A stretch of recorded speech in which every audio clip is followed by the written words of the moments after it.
So speaking of little height speakers, right? Little tiny baby height speakers, Atmos speakers. If you're Michael, right? He doesn't say hi. He doesn't say hi. It's Atmos speakers. I do it both ways. Okay, so you have some new speakers. I do. So what's up? Can you tell us about these new speakers? Yeah, it's pretty cool, man. Definitely pretty cool.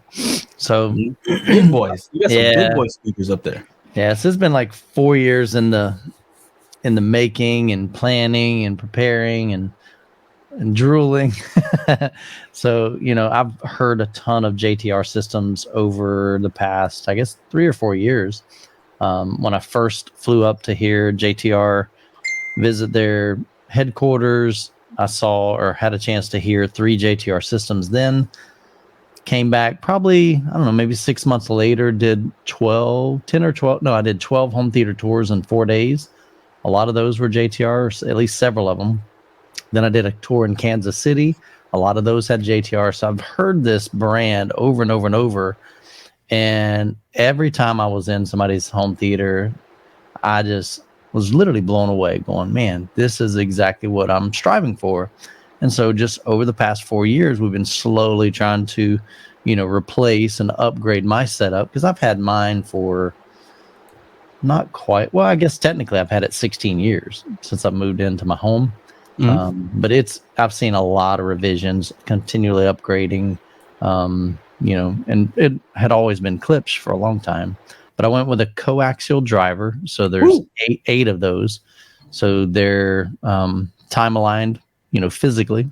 It's got a compression driver, which I've always liked compression drivers. A lot of the higher end clips have compression drivers. So I definitely like that sound. And they're angled, which is super cool for my setup because my side surrounds, at least the main one when you come in the room, it's kind of in your way. Like you're literally going to face plant it. And so I had to kind of mount those. I'm 5'11", so I had to mount it pretty close to my height. So that's definitely probably a little bit taller than, originally 15 years ago, Dolby Atmos or Dolby was suggesting 2 to 3 feet above you. And I was definitely at the 3 foot mark. So the ones we see on the wall there are your rear surrounds, right? And then you have heights all so I have 2 side surrounds, 2 rear back surrounds. Now the back ones are mounted up a little bit higher because I have a door entry.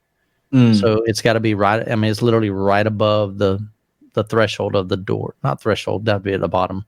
So the top part anyway. Yeah, so your rear surrounds have to be placed a little higher. Yeah, so they're back. But like I said, the good thing is they're at a 45-degree angle. So they're aimed right at my listening position, which works great. And then the height speakers are at 45-degree angles as well. You mount them differently, if that kind of makes sense. So, well, of course, they're flush mounted. So here's what I want to know. I've been using coaxial for height speakers for a while now. Yeah. And I was like, man, that makes a big difference. Now, the ones that I'm using are not 10-inch. Yeah, sure. But the principle is still the same. Yeah. Right. Where the on-axis and off-axis response is more similar, and it's a point source, an actual point source. Correct. And kind of curious to hear what you have found because of that. So part of it, all right, so there's a lot that changed just in going from what I had to what I've got now, because my previous surrounds were all wide dispersion. So I had a tweeter and a woofer firing one way, tweeter and woofer firing another way. So again, that was one of those recommendations back 15, 16 years ago. Dolby wanted you to disperse that sound, and that's how we got the surround sound kind of thing. Yeah. As we began to upgrade to DTS Master, what was the other one? DTS Master and Dolby True HD. Then they began to kind of shift a little bit and say, okay, we'd really kind of recommend you having direct radiating speakers. Yeah, but I just never did. I've kept my same setup, and I'm pretty content. You know what I mean? What difference did you notice? So the biggest thing is, so before you didn't really know exactly where the sound was coming from, because it's just kind of blends into the room. You know it's back here somewhere, but you can't go, okay, it's right back there kind of thing. Now, it can be good and bad, right? It can be. Okay. But just right now, number one, I've got just this massive cohesive sound because they're all identical. I've got 4 Atmos, or there I go again. Real review right now. See, Fred says, "Look at the smile now." All right. It's easy. It's easy to tell when people say that in my reviews. Like they can determine how well I like something based on how big my smile is. I count the little wrinkles on the side right there. See, just like the 2 thumbs up, like two little smile wrinkles. For sure, man. All right. So what are you noticing? Like you're watching some of these movies, demos. What's happening? We watched a full movie. So we watched Ready Player One, and it's funny because I hadn't seen the actual movie since it first came out. Now, of course, I've done the same demo over and over and over and over, but I haven't seen the whole movie, and so it was just really cool hearing. I mean, that movie, the whole movie, has some amazing height effects, surround effects. It's just done very, very, very well. But just the level of detail, being able to kind of pinpoint and just physically hear the spatial cues kind of moving around the room. That's just different than what I've been experiencing over the past, how long I've had my setup. So, and actually I didn't install Atmos till, what was it? Maybe 3 or 4 years ago, maybe is when I installed my in-ceiling speakers. So I'm assuming you had to recalibrate also, right? Oh, 100%. Yeah. We had to recalibrate, rerun Odyssey. So we're trying something different. We're actually trying to not use the mini DSP. And so, just to try to see not yet. So we're just trying to see what Odyssey can do on its own. Because ideally I review so much stuff. I would love to be able to get my system dialed in without the need for doing that.